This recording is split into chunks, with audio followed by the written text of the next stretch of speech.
Thank you. And we're live. All right, cool. Hello. And this is the show. I don't have a tech, so I'm doing it on my own, and I'm literally waiting for this to collapse. Welcome to Chris Betts Versus. I am Chris Betts. No one is watching yet. It's very disturbing to see that live. Normally, when I do this show, I don't know who's watching and who isn't. So to have a zero next to an I is pretty upsetting. But this is Chris Betts Versus. I do it every week, and I'm recording this part for the audio podcast later.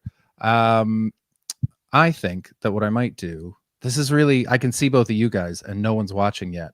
So this is really freaking me out seeing the zero. It's like, I remember reading in Steve Martin's book, he said that when he was doing stand-up, what he had to do was do stand-up in an empty room to try to entice people to come into bars. The owner wouldn't pay him unless he did it to an empty room.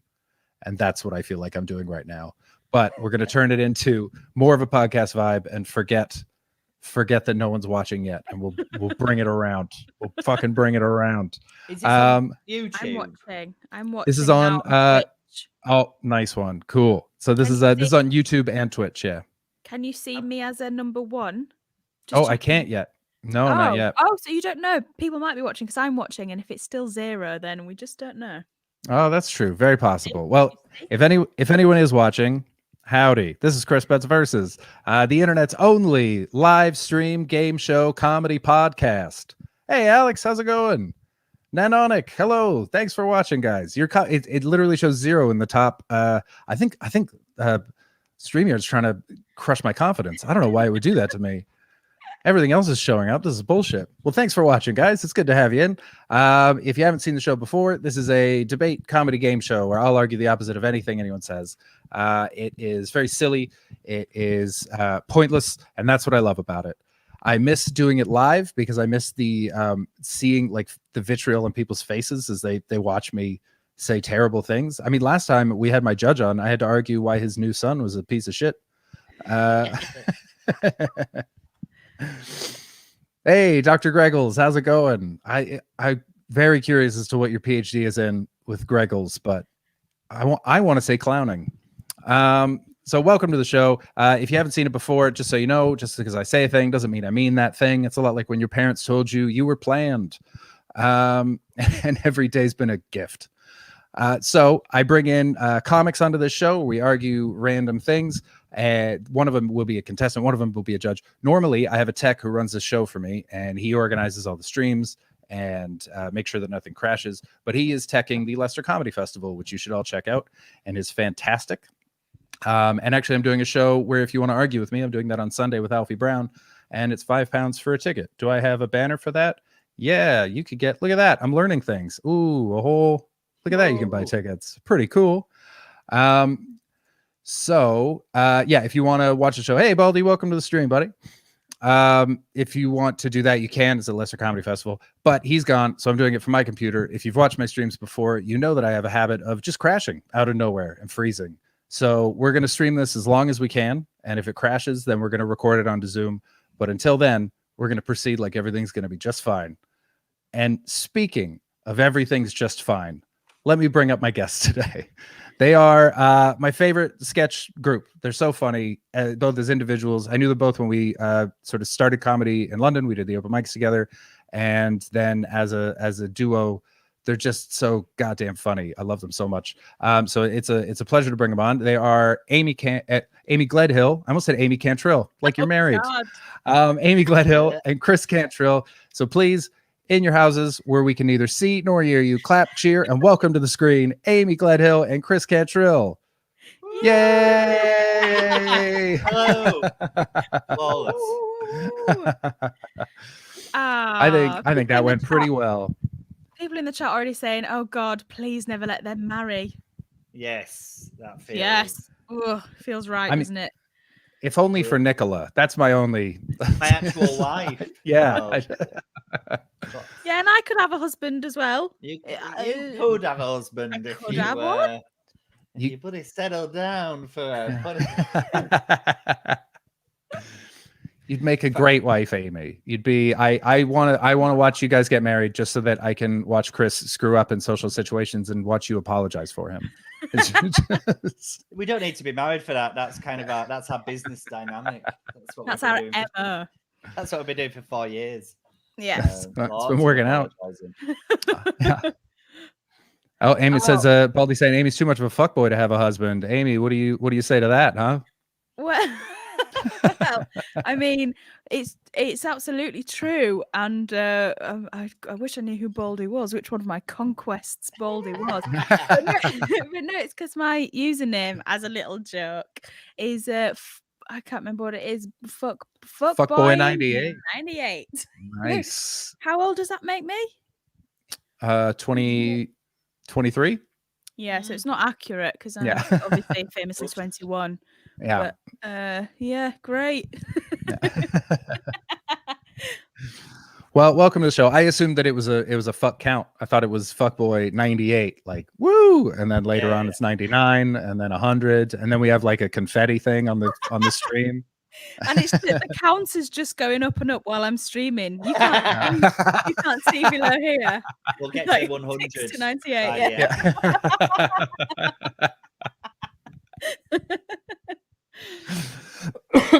Okay, so we're gonna get into the game. Chris, as he has named himself, is Judge Cantrill, so he's going to be deciding who argues best. It's not about who's right. That's very important. It's about who made the best argument.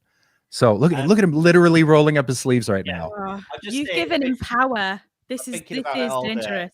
Just so everybody watching, obviously I am in a double act with Amy, and we're very, very close friends, and I famously have quite a strong dislike of Chris Betts. Obviously known him for a lot of years, and it's like him off in quite a lot of WhatsApp groups.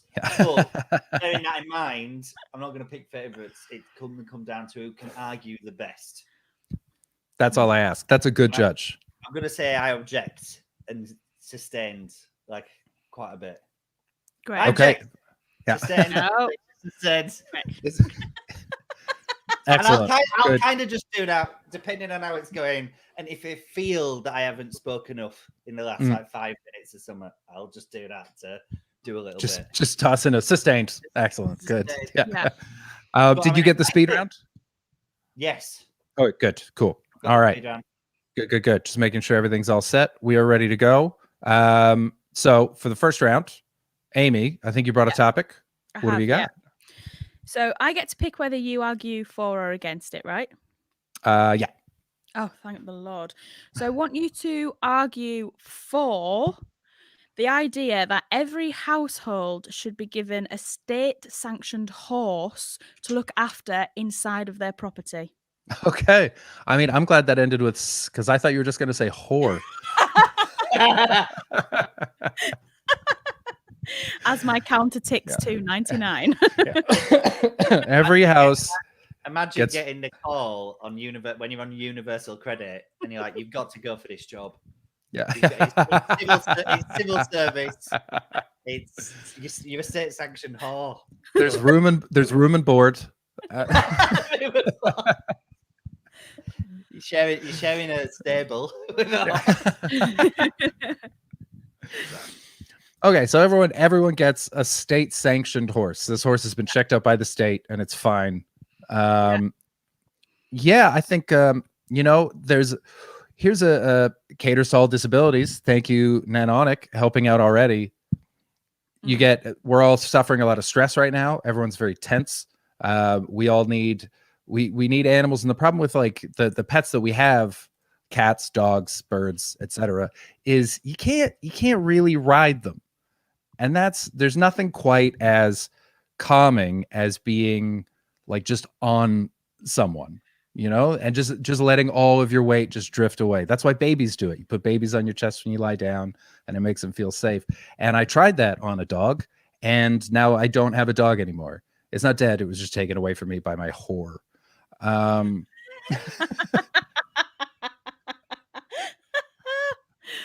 Okay. They're very smart. So it was just tax season. Horses can count. They can help you out with that. So that, adds to your household. If a lot of people are trying to sell their houses right now because they can't afford to live. And so, you sell your house, try to get rid of it. And nothing makes a house seem fancier than a horse. So helping markets there, I think there's a lot of good reasons. Why wouldn't you want a horse in your house? Can you go back just for 1 second and Oh, talk yeah. about and elaborate on the link between horses in the house making a house fancy? Like, Well, when it's like you can tell how fancy a person is by how small their hat is when they go out to fancy parties. It's the smaller the hat, the fancier the person. That's why at Ascot, it's always tiny little hats on the very famous people. A crown is not even a tenth of a hat. It's just the outside, it's just the brim. That's how fancy they are. They don't even need the middle part. So I would say that like tiny hats, horses are sort of a sign that you're doing well. And so if you've got a horse in your house, man, that's better than a pool. Yeah, but everyone has a horse in their house. So it's no longer a barometer if it's standard. Oh, damn. Yeah, that's a good point. But then what you could do is you could show how well you're taking care of this horse, because some of the horses, they're gonna become derelict horses, basically mules. They're gonna be downgraded to mules as people don't take care of their horses. Chris, that's the name of our new double act. Instead of Delightful Sausage, Derelict Horse. If it goes to shit. Yes, please. Don't. And so if you take care of your horse, it's got a nice lustrous sheen, thick haunches, then that shows that you probably took care of your house. And so they'll be willing to pay more because it's got good bones. Okay. Right. So what is the point on that one though? What do you mean? Like what? So like having a horse in your house makes make it easier to sell. Yeah, it's like having a beautiful woman next to a speedboat. It helps you sell the speedboat. You put a woman in a bathing suit next to it. It's a more attractive boat than it was when it was just a boat. Who gives a shit about a boat? Hey, and then you get to say, "I'm a red-blooded male." You've got me. You've won me over on that point. Exactly. There you go. Okay, so my counterpoint to that is, for you red-blooded males, if you've got a massive horse in your house, you can't fit as many bikini-clad women in your house. Don't need it. The horse can wear a bikini if that's what you're into. And just to not tip my hand, but a babe on a horse. There you go. Yeah, there's tons of space. You could fit 3 babes on the back of 1 horse. But in your house? How high are your ceilings? Not everybody can. I like small babes. I like teeny tiny babes. Teeny tiny babes, real big shy horse. Yeah. I like my babes squat. Yeah.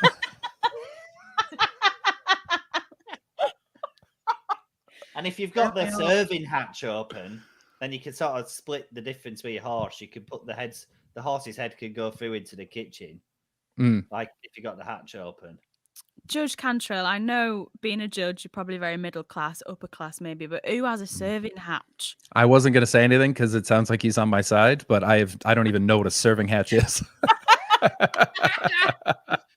Well, over here, a serving hatch is it's not a middle class thing, is it? Oh, it's got hatch in it. It's got hatch. It's like a little serving hatch suggests that it's in an old house where servants would cook the food in the kitchen and then they'd serve it through the serving hatch to the dining room.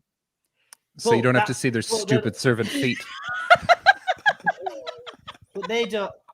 I see it as a working class thing, like a 2 up to you'd have when the house is small, you have the hatch between the kitchen and if you've got a dining room. Oh, I think I don't know. You sound pretty rich right now, big guy. Very rich. You sound like a guy who's got a horse outside of his house. That's how rich you sound. Get away! Oh no, I try to do it here so that they could imagine there's a horse, but I just did it here to this massive blank space. It looks like a stable door. That white door behind you does look like a stable door. It actually does. Yeah, like there's a bunch of oats back there. Quite a lot of hay gets made in this room, let me tell you. Sorry, everybody in the chat. So, Amy, have you got? I mean, so far that's your first argument. Blasted out of the water. It was just a counterpoint, and I don't think it was blasted out of the water. Come on, let's just make that clear straight away. You can't. It becomes a class issue. Let's be honest, because if you're in a smaller property, or if you're anywhere in London and not royalty, you're not going to be able to fit a stinking huge horse in your house. It's actually quite dangerous for infants. You Mhm. know, the horses kill people. Horses are dangerous. If they kick you, you die, and that's a fact. Every time a horse kicked anyone ever, they've died. This is what I'm thinking about now that Amy's made. You were doing really well, Chris, but now Amy said, because I've got a small son, and now I'm thinking of him being kicked by a child. And do you know what I mean? I'm suddenly very, very nervous about this horse in my house. Yeah. Well, I mean, one thing is that no one says that you have to keep it alive. You can kill and eat this horse. And that way, if you don't have much money, that's like 6 months worth of food savings. You can eat a horse for months and months and months. And so therefore, you're not just saving your child, you're feeding your child and saving money that you can put into this college fund. Well, implicit in the question, Yes, if you listen to the wording of the question, it was a state-sanctioned horse to look after inside their property. You have to be looking after the horse. I mean, this has come from the government, so I don't know 100%, but I presume that means you keep the horse alive. I mean, I would say that if it's living in, say, a studio apartment with a family of 3, the best way to take care of that horse is to end its life. Because that's animal cruelty. So. I'm just getting word from the government now. I'm just checking the website. Oh yeah. So you're not allowed to end its life unless its legs break, you know, like in the racing. Yeah. Well, you could just break its legs first, but that seems extra cruel. I feel like just a quick shot to the head. That feels like the right thing to do. It seems like you're really getting on the wrong side of animals, and I'm suspecting a cruelty streak in you right now, Amy, because it's not me, it's the government. I'm saying you shouldn't. I'm saying the horses should remain where they are. The horses should remain outside. They should be free to be these beautiful creatures, to do what they will. I think, Chris, bringing a horse into a house and then killing it is inherently wrong. And that's just me. That's just how I was brought up. I don't know. I don't know about you, but when was the last time you ate a Haribo? Well, I certainly have eaten Haribo in my lifetime. You have, haven't you? And would you say that the dead? Yeah. Mm-hmm. Where are you going with this argument? I'm building towards something. I'm all about. Okay, I'm all about I'll allow it. Yeah. Okay. Thank you. So, horses were killed to make that Haribo. So you've already eaten a horse. Now, do you think that it's better that that horse died for just a sugar rush, or to feed a working class family of 12? We need to know how much the gelatin can go between. You kill one horse for a Haribo. How much is that? One horse per Haribo? That's insane. Per egg. We're feeding 12 with this dead horse. Yeah. How much Haribo are we getting for each dead horse? Oh, no, it's not even close. You're getting like half a bag. You know the little shitty Halloween bags of Haribo? That's one horse's worth of Haribo versus 3 months worth of meals for a family of 12. I don't think that's either you take care of the horse, you get a friend for life, or you get meals forever. I'd like to question the science on this. I would say that not that this should be the argument at all. I think we've got slightly waylaid, but I think you get more than a small bag of Haribo from a horse. Agree to disagree. I've been a horse scientist before I started doing stand-up. So I just, I don't want to big ballsy here, but you get about a Halloween. That's how they actually measure it. Dr. Greggles in the chat, what you don't know is his PhD is in horses being inside. Not true. He actually said it was in crisps. He's a doctor of crisps. That's an acronym of can really incredible species. Yeah. Police. Mm-hmm. Some. And then the rest of it is some things inside the house. No, they shouldn't be allowed to police anything inside the house because they shouldn't be inside the house. So I got another question. All I've got is questions at this point with very little. So why is the government like? What are the jockeys? What are the jockeys doing to these horses that they need to get them out of the stables and into the houses? Fair question. Yeah, I don't know. I don't think I should be posing it. Well, I think, but I'm going to allow it. I think that what you're probably seeing is sort of like, when frogs showed up in Australia and they were an invasive species and just sort of took over. I'm assuming that in this situation, there's some sort of invasive horse species that some mares that just ate everything up, and just we had to put them somewhere, and we decided to re-gift them as opposed to straight up murder them. What you've added to this, it's getting bigger and bigger. Yeah, it really is.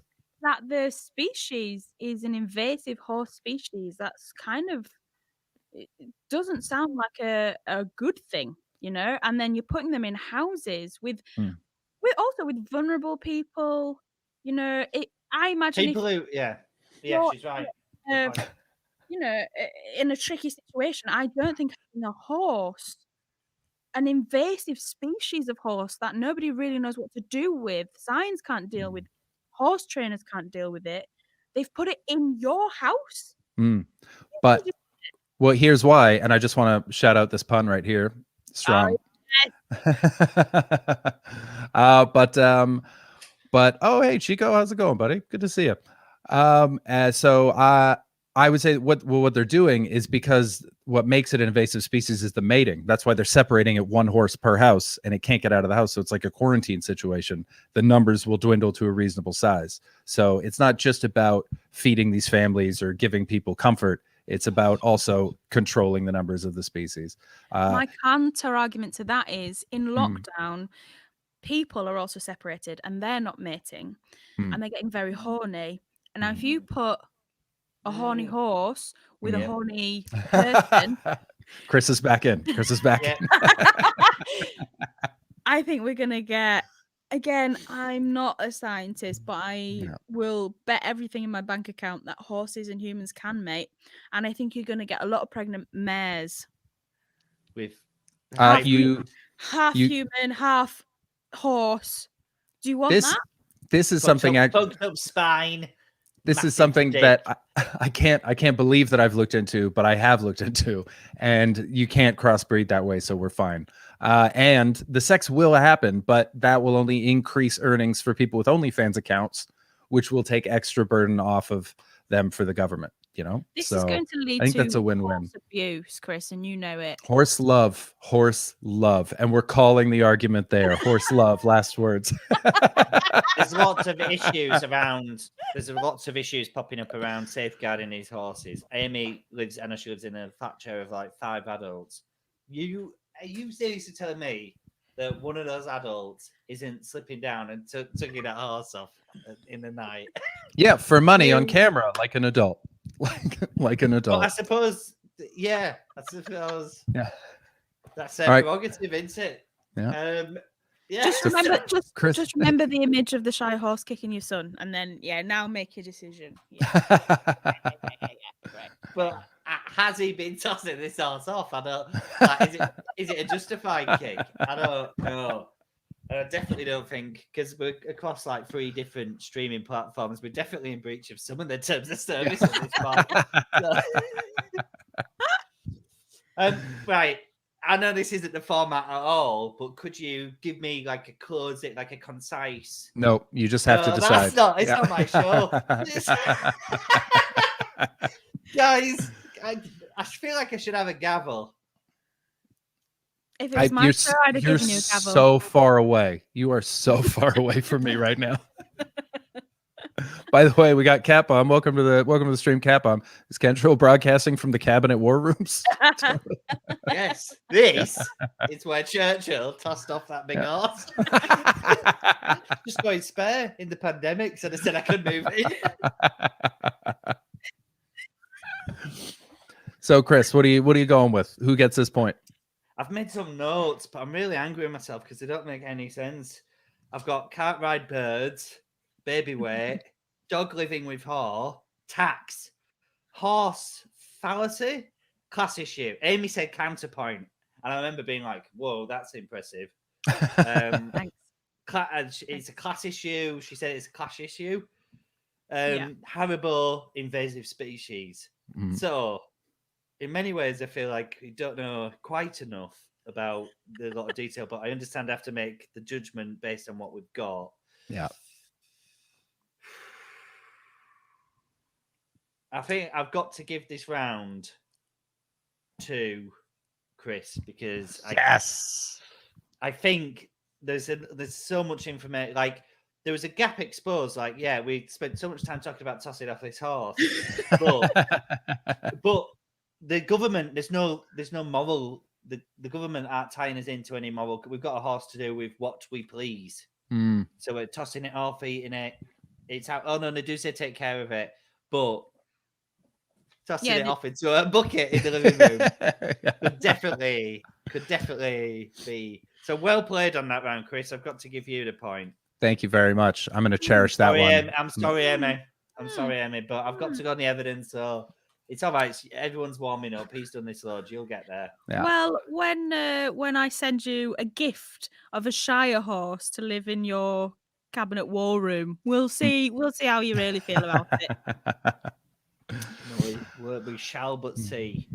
All right. Well, that's the end. That's the end of the first round. So far, I'm in the lead, and I couldn't agree more. So now we're going to go on to the speed round. So, Chris, have you got the topics there? Yes. Good man. Now, Amy, do you want to be for or against whatever Chris is about to say? You got for all of them. Who's come up with it? Is it you or Chris? It was a random word generator. Oh, right. Okay. Then I'll be 4. 4. Nice one. So I'm against everything. Chris, you just read them off. Amy, you give like a one-line quick for argument. I give a quick against. We fit as many as we can into 2 minutes. Chris, are you ready? I'm ready. Amy, are you ready? I'm so ready. Start the speed round. Line cutting. Line cutting? Line cutting. Yes, I should have said that properly. Like cutting in line. Yes. Oh, right. Oh, yeah. No, it should be done based on priority and who has the biggest need. It's absolutely essential to do that. You're for it. Yeah, exactly. Yeah, okay. So I'm for line cutting. People should. So if you need it more, you should be able to jump the queue, of course. If you needed it more, you would have been there earlier. And your lack of preparation means that you get to die. That's what my grandfather died in World War II for. Next. Right. Am I voting for who? Like, am I giving you a point? Yeah, point each. Yeah. Point for each topic. But you got to, okay. We'll do the points after. Haircuts. You should always cut your hair because it's something dead that's crawling out of your skull. And actually, it's quite terrifying. And the longer you leave it, the spookier and more haunted it gets. Always have an escape plan. Rapunzel showed us the way. Leave your hair. Okay. Nuclear reactors. Absolute marvel of science. One of the best things we've ever created. They can generate enough power to make everything in the world good again. It was Mr. Burns's business. Do you need any other argument? Next. Blue waffle. A real marvel to show what the human body can do, and also it's important for it to be there so that we know what not to aim for. Blue waffle is a crime, and I want to see whoever put it out there in The Hague. Also, it's not real. It's not a real thing. It was fake. So you're upset that it's not real? Cool. Okay, next one. Beg to differ. We got time for one more quick one. One more quick one. The monarchy. The monarchy. Love the monarchy. Brilliant for tourism. Great on money. And just like the longest running soap opera that anyone's ever had. And if it went, it would be absolutely disgusting.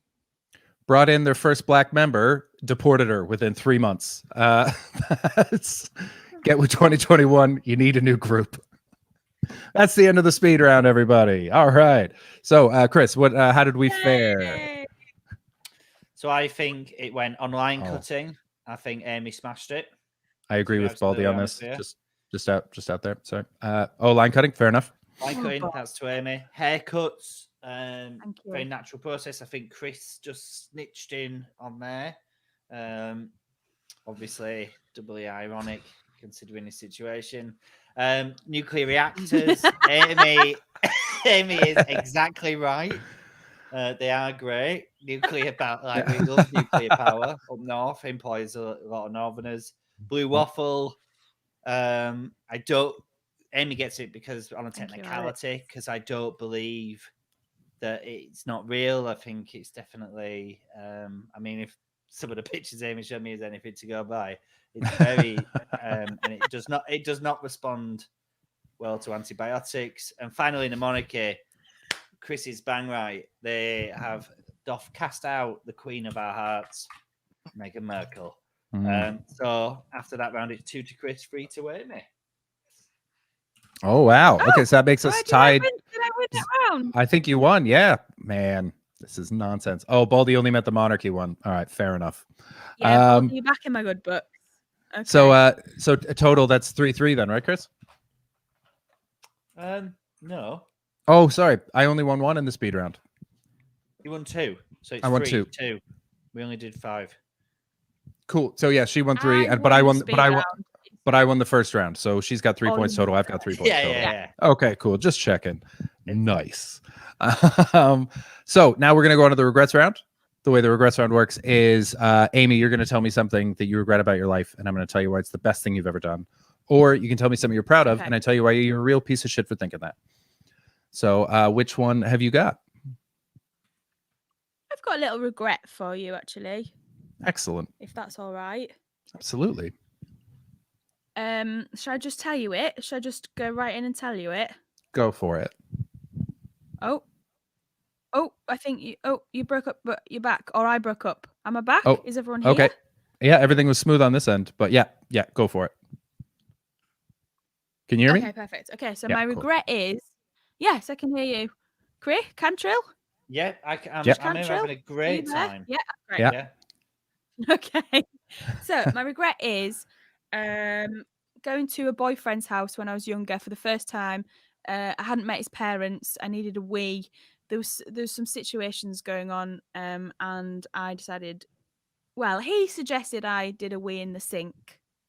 Okay, so I hopped up on the sink. I did a little wee. He guarded the door on the other side of the kitchen, so that his sisters who were in the house couldn't get into the kitchen while I was weeing.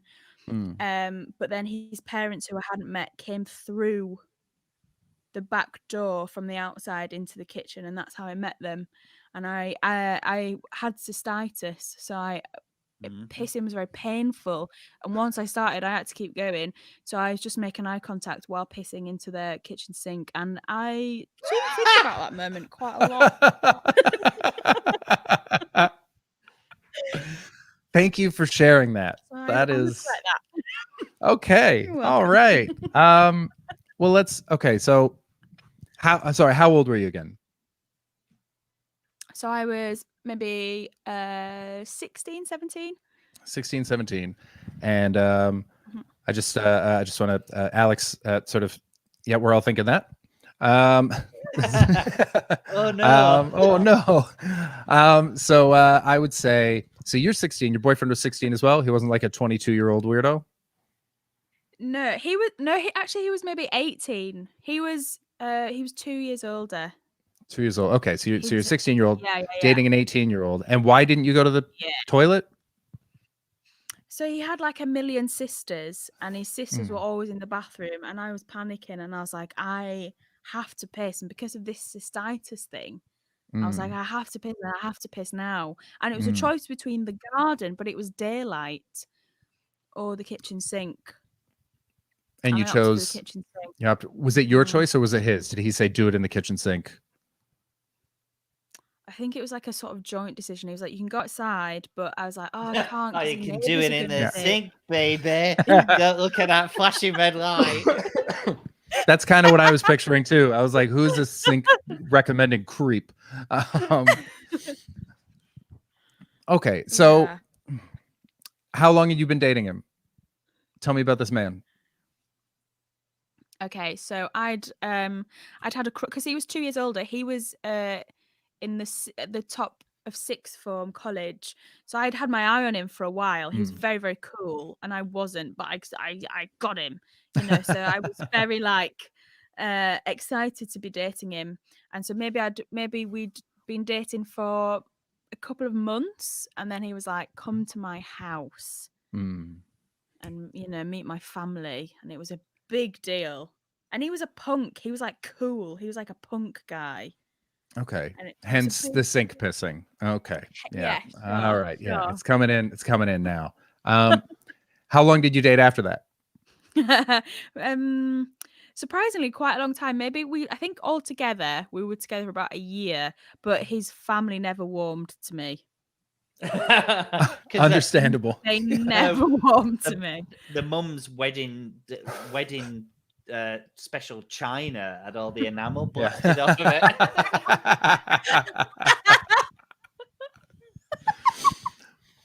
Okay, so here's why I think this is an amazing thing that you've done. Okay. First off, it shows that you adapted quickly to a situation with bravery. You had a plan. He was watching the door. There was no way you could know that they were coming home at that moment. So he was watching the door. You did what you had to do. You jumped into action. That's great. A lot of people would have pissed their pants. I've seen people do it on stage, so don't think that they wouldn't have done it. Second, I think that it is admirable that you were able to maintain eye contact while you did this. That is the most alpha move I've ever heard of in my life. I'm gonna piss in your sink and you're gonna fucking watch me do it. Right here, lady. Right here. Martha, this is my sink now. I think that shows I mean, for any normal person, that would have been horrific, but they would have started crying immediately. As soon as the parents came in, they would have avoided eye contact. They would have pulled up their pants, run out. You didn't. You locked in, you kept pissing, and you said, God damn it, this is who I am. I'm Amy Gledhill, you motherfuckers. And that is a character. That's you staking your claim on life. You say, I'm going to do whatever the fuck I want to do. I'm gonna if I want to make a huge paper mache head that I'm gonna have to carry all the way up to Edinburgh for my sketch duo, I'm gonna fucking do it. I don't care if I have to buy an extra ticket for the seat. I'm gonna do it.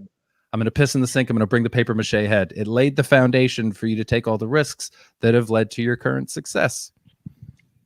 You're very much playing to the judge there, right? You're like trying to win us round, like. Yeah, okay. Paper mache head is heading in the right direction. Proceed.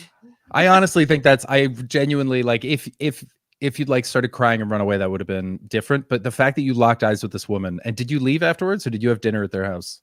I was staying there. It was about an hour away from Amazing. where I was living with my parents. I had to stay the night. I think I stayed for 2 days, and it was so awkward. But yeah, fronted it out, I guess. Didn't piss in the sink anymore. That's my only sink piss. I just want to let That's your everyone know. regret. You should have done it every time. Just to be like, just to normalize it. This is just what we do where I'm from. This is just my heritage. Oh, yeah. I think that's awesome. You're like a superhero. That's an incredible move. Okay. Yeah, I love it. Okay. All right, Chris, what are you saying? I think I have to give Chris the point because you are a superhero. I am a for superhero. Going in this woman's house and owning, like slapping her in the face with your pissy plate. Yeah. Like, he's right. He's totally. They should put you on the stamps. Sorry, like you lose by winning, but I don't feel sorry for you. Yeah, I can say I don't feel that. sorry for you because you're the girl, the piss girl from Hull. I bet if you saw her in the street right now, you could tell her to carry your groceries and she would. It's like a proper prison move, isn't it? Yeah. She's absolutely gamed her. Give me your Jello. Oh, I'm sorry. That's yeah, 100%. I'll do this on I'm your son. happy with that.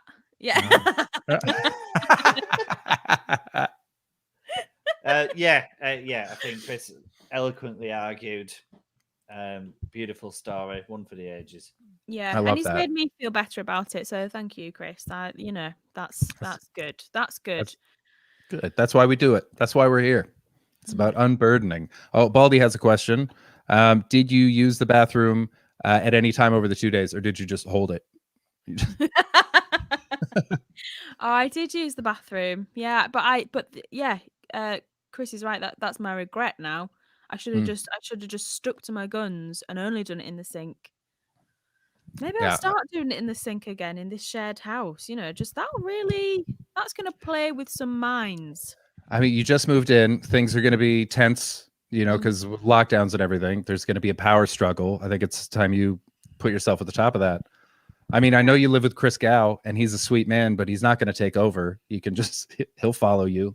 Not when I've made the eye contact. I didn't actually realize how alpha that was. It's when so I alpha. start making the eye contact as it's dribbling. And the other thing is the noise of piss in a metal sink is so loud. I can't explain to you the deafening. It sounds like rain on a tin roof, like a corrugated roof. It is so loud. So yeah. It's pretty cool. Well, I recommend it to everyone now. Actually, I've had a change of heart. Yes. That family will still talk about that and laugh. Yeah. That will be their story that they'll just come back to every now and again and be like, "Do you remember when you brought that girl home that pissed?" Oh, this is Alex. Alex had one of those. Walked up the stairs to see a friend's dad taking a piss because he didn't shut the door. Was he embarrassed, or was he like in these newfangled movies where it's like, oh no, my daughter's friend is here? Yeah. Those newfangled movies, pornography. On that damn internet. All right, that's the end of the regrets round. We are going to go into the second speed round. So, Amy, because you were for everything last time, you're going to be against everything this time. Got it. I am just setting up the clock here. All right. Normally we have a clock that comes up on the screen, but that's Josh's domain, and I'm just not that technologically advanced yet. Oh, what did Alex say about the pissing? It was awkward. I apologize. He came back later and was like, "It's safe." Well, that's good. I mean, that's a pretty low stakes piss story. You should have pissed in the sink and waited for him to calm down. Just be like, "Yeah, how does it feel? What now? What now?"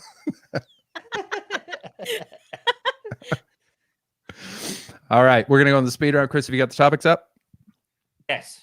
Good man. Do I go first still, or is it? Yeah. Or are you? Okay, got it. Yeah. Got it. Cool. Speed round in 1, 2, 3, go. Soldiers. Murderers. Killing murderers. That's the best kind of murder. It's perfect. Next. Now cannibalism. It sends you insane. It's a terrible thing to do. And murderers. Well, what if you just find the body? If you can't eat your friends, who can you eat? Next. 5G. Murderers makes everything weird. Makes your eyesight go. Does it? I don't know. Wait, I missed that one. What did you say? 5G. 5G. Oh, it's great. It showed which one of my friends are truly insane by trying to set fire to those. It was a nice culling point. Next. Boys. Boys. Yeah. Murderers.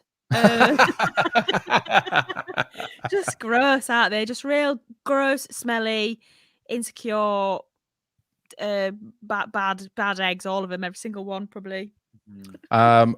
Women famously have a low sense of self, and so boys being all those disgusting things actually helps buoy women up with knowing how much better than us they are. So you're welcome. Next. Wobbling. That means something's unstable, and instability is dangerous. Wobbling is always accompanied by a fun tuba sound in my head from cartoons, and so it's a playful joy not often given to me as a 36-year-old man. Next. Willies. like stinky, often used as a weapon of destruction. Okay. Or creation. Also fun to nay with. We got time for one. Oh no, sorry, that's the end of the speed round. We're out of time. All right, Chris, what are you saying? Soldiers. I think Chris gets it on today of the most hallowed days. Thank you for your service. Boys. I think Chris sings it again. We're absolutely awesome. The evidence stacks up and he argued it well. Cannibalism. That's not what he said. You've literally added that in yourself. He didn't say that. He agreed with my point, but said why that would be positive. And you've been like, yeah, boys are awesome. You're not listening to this. And this is my point about boys. I'm too busy looking at the topics and deciding which answer I make. So yeah, boys are awesome. Next one, cannibalism. Amy was right. So let me tell you, it does send you insane. 5G. Chris, Amy did not commit to being against it. You were for No, you I want didn't. you're in London with nothing, with dial-up. You are desperate for 5G, and I think it came through. So Chris wins that one. Wobbling, Amy, because I think the line of logic between wobbling instability equals danger was so clear and precise. I think, yeah, she's done that. Willies, I'm going to give it to Amy just to sort of counterbalance because she did a good job and boys are horrible. That's bullshit. That's a bad judge. That's Chris, a bad judge. Chris, that has been my decree. Don't make me introduce new format points again. And now we go to lightning round. A completely new round. So that puts us at 3 each for that round. So is that half a point each or 1 point each? Oh no, it's 3 points each. Yeah, 1 point per argument. So 1 point per argument. So 3-3. Yeah. Yeah. So I'm ahead by 1 right now because I won the regrets and we were tied going into it. So now that we're going into the final round, which is judge's choice round. So Chris has brought a topic. I don't know what it is. Amy, you don't know what it is. But before Chris tells us what it is, Amy, do you want to be for or against whatever Chris is about to say? 4. 4. All right. Nice one. Wow. I love how unsure you are. You really don't know which way this is going to go. That's good. Oh, I just, before I say against, I just want to address this. Alex says, I was sleeping in the room next to the same friend's parents and heard them doing it. That was the more scarring part of staying at his house. I mean, that's fair, especially since you'd already seen the guy's dick, so you knew what he was working with. That's yeah. Yeah. Then it's not just an abstract. It's She's faking it. Yeah. I All right, so I'm against. We're unpacking a lot with that story, aren't we? Like you're really going through some stuff, Alex. Oh, Amy, tell that story about the friend with the hat on the willy. Is that what it's called? No, we won't tell that story. We'll tell that one in the post show. Tune that one in the Patreon. Cool. That way, every time I record one of those, I always have to edit out so much of it because people get too comfortable and just start naming names. Just like, damn it. All right, so I'm against this. Amy, you're for it. This is for 2 points, so you can win on this. This is for all the marbles. So, Chris, what am I against? It'd be better for everyone if the elderly were detonated via controlled explosion. E.g., Jeremy Corbyn. Okay. All right. So it would be better for everyone if the elderly were detonated. Like when you've left a suitcase at an airport. Mm-hmm. Yeah. And they put that dome over it, and it's a controlled blast. They drill it into the floor, and they blast it, and then all that's left are going to be, I'm imagining, some teeth, and maybe like a Murray's mint. Can I ask a couple clarification questions? You can, and I will answer them. Okay, good. So, is this is this an age, like a minimum age, like a Logan's Run thing, where when you hit 70 we blow you up, or is it to do with you get diseases or something, or is it that you're a bad grandfather? Can your grandkids write you? What starts this? How does it begin? How are they chosen? I think it's about taking. I think the root of it is taking. Like, we're living in a situation now where we're obviously doing everything we can to protect everybody, but there's a world where we're still going out raving if we have all these elderly people detonated. So I'm thinking, I'm thinking that the most obvious thing to do is a cut-off point, like 70, and then you're getting detonated. But I think the most interesting thing to do would be to put forward a family nomination structure. Okay. I think that'd make it real spicy for like a game show type format, if that's what we're pitching.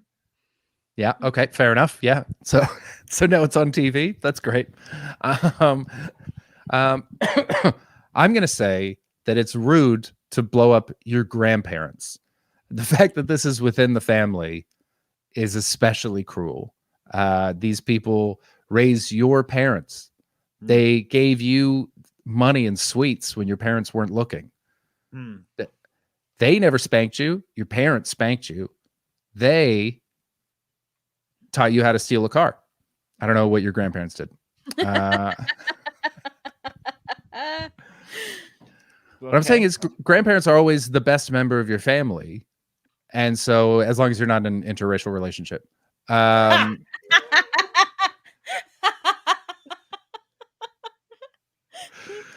But they're generally the most fun. They cost the least. They're just going about their silly old lives, and to blow them up is frankly disrespectful. Amy, defend your monstrosity. Okay, well, wow, that was a weak set of arguments, Chris, actually.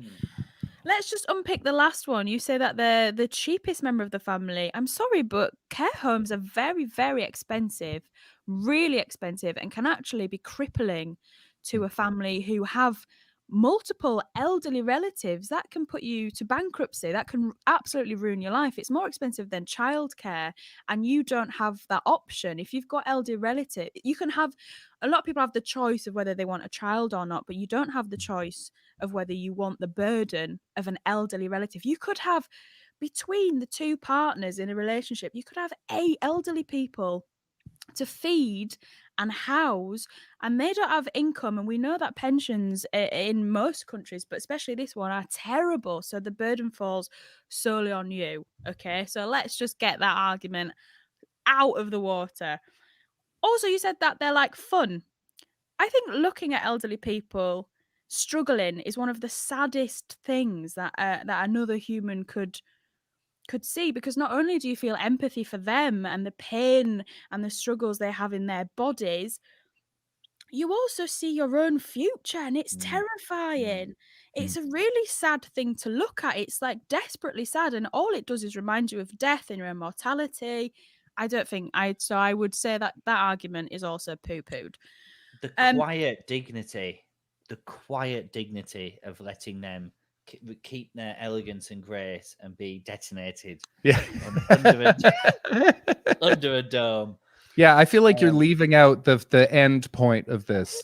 Well, you're arguing for empathy and then blowing them up. I feel like...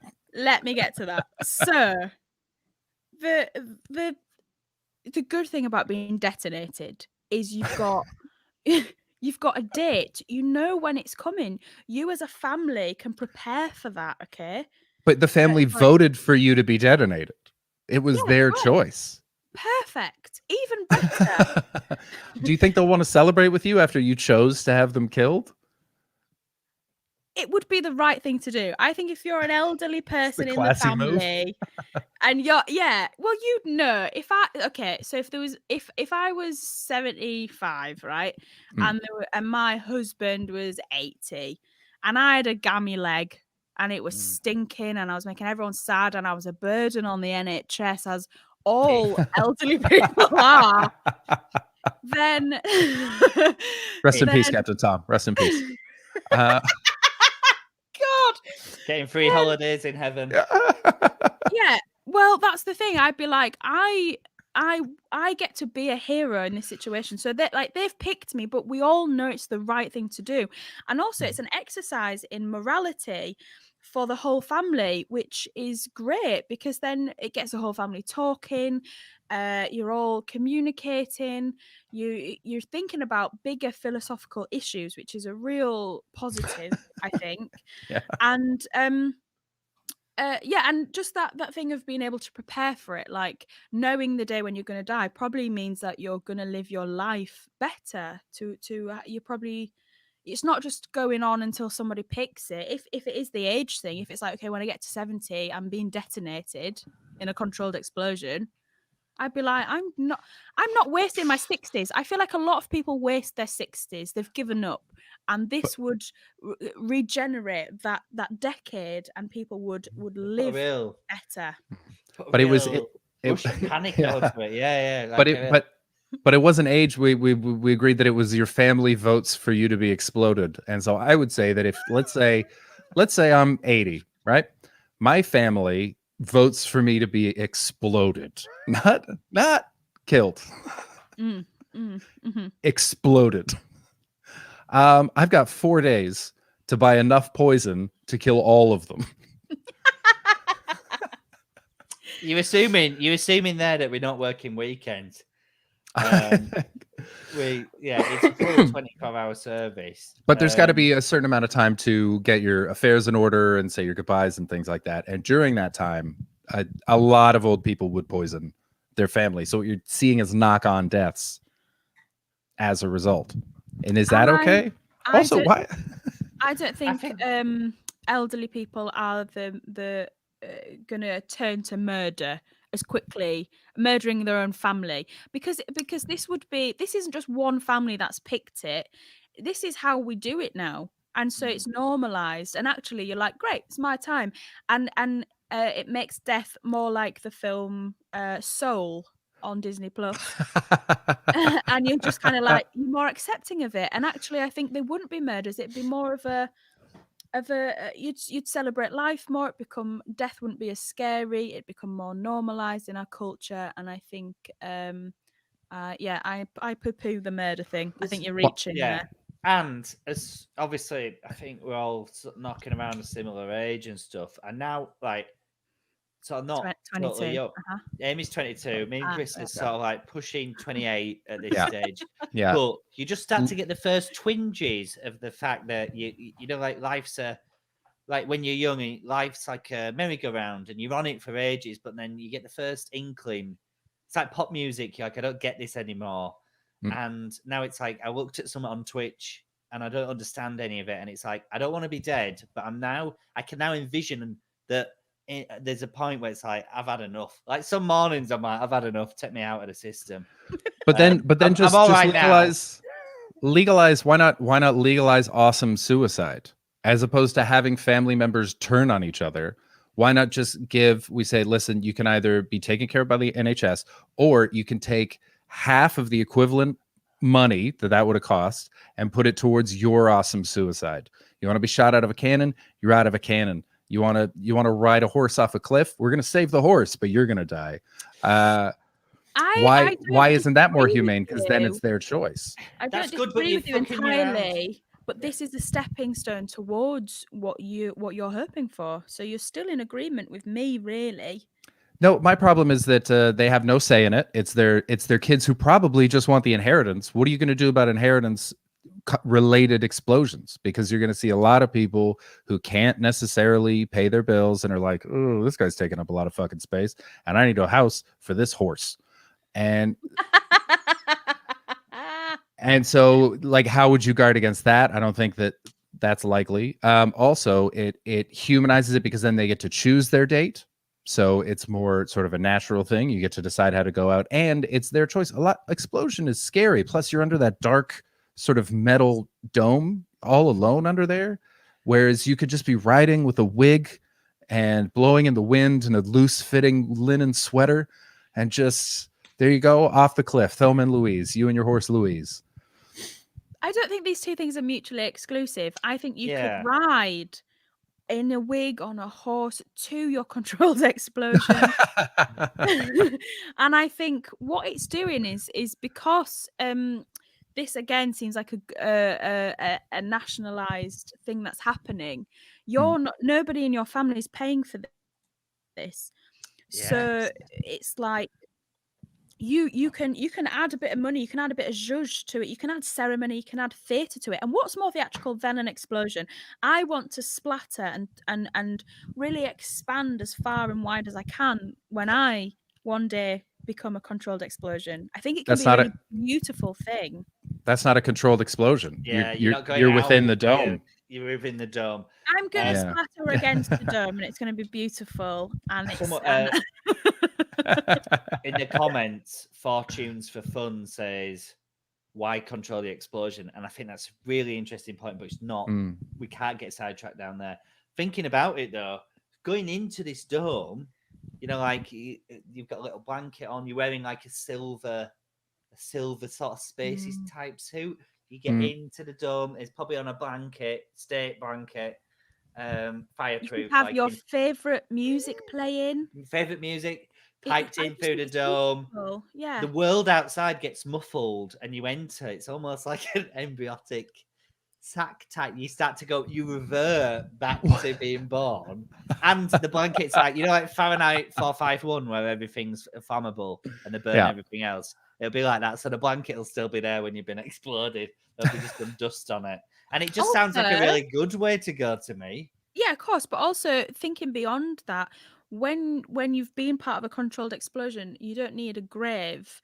So there'll be no more burials, which we need that land for, you know, car parking space and stuff. So graveyards don't need to expand anymore. Thing is, I think when you're killed in this way, when you've been nominated by your family, I don't think history records you at all. I don't think officially you exist. So you go into the world as you came out, no one caring, and the state requisitions all your property. Like, it just sounds simple and nice to me. Yeah. You have made a lot of arguments on her side here, Chris. This is really this is. I think she's. I think you. This is the only. I've properly listened and properly sort of paid attention. You tried to sidetrack down this, like all the some lawyer trick of giving me all the trying to talk about alternate scenarios and the logistics of it. Amy has argued passionately and precisely for the eradication of elderly people, and you've tried to get into the terms and conditions of it and confuse me. Amy, and the one thing I know off the back of this is that Amy wants elderly people to die in a dome, in a steel dome. Well, it sounds like you've made up your mind. So I concede. I can't believe that I lost an argument against blowing up old people. Way to go, Amy. Congratulations.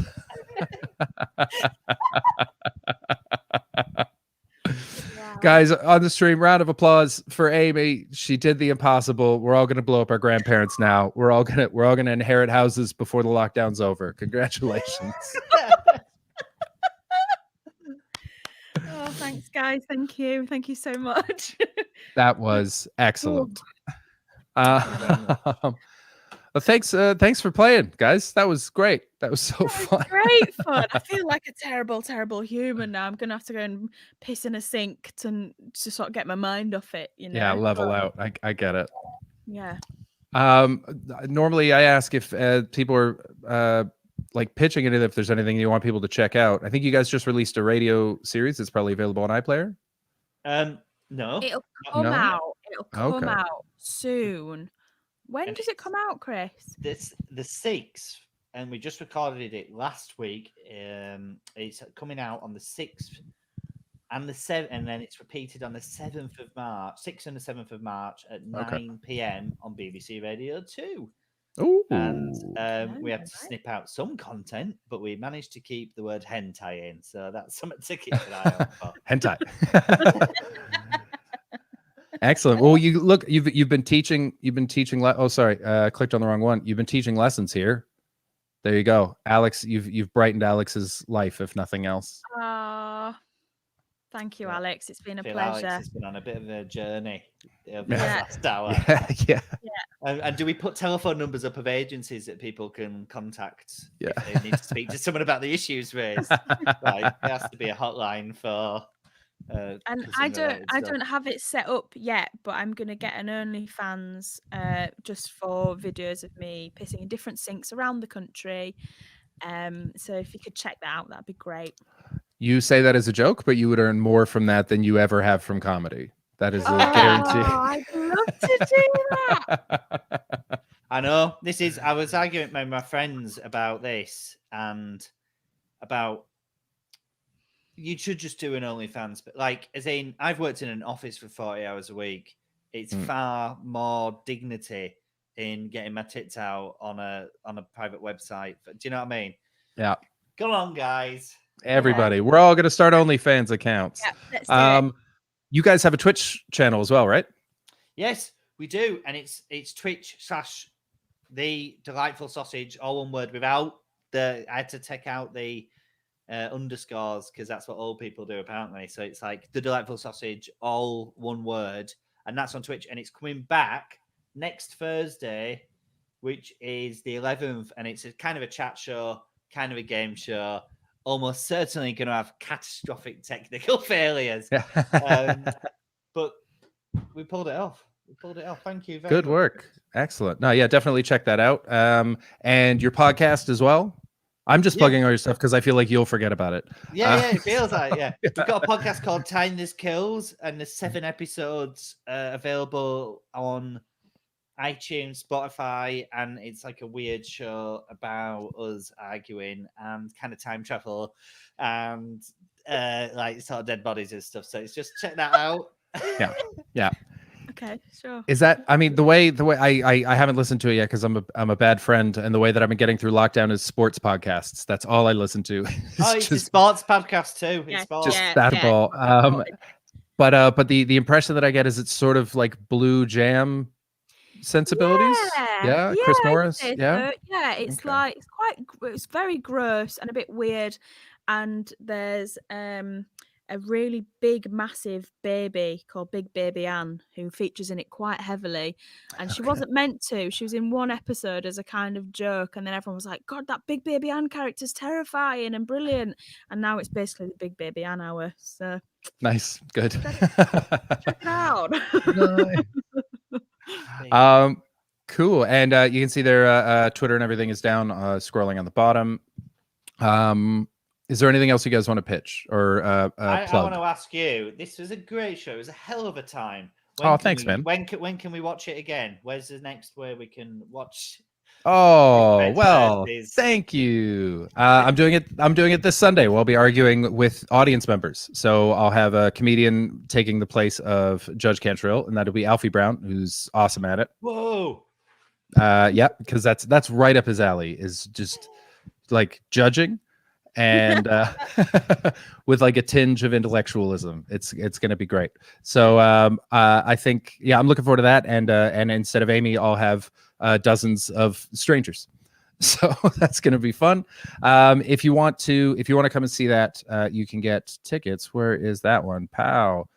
There you go. If you go to my website, thechrispets.com, for £5, it's this Sunday at 8 p.m. British time. And I love it so much. The last time I did it in the regrets round, a woman said she regretted being born a woman.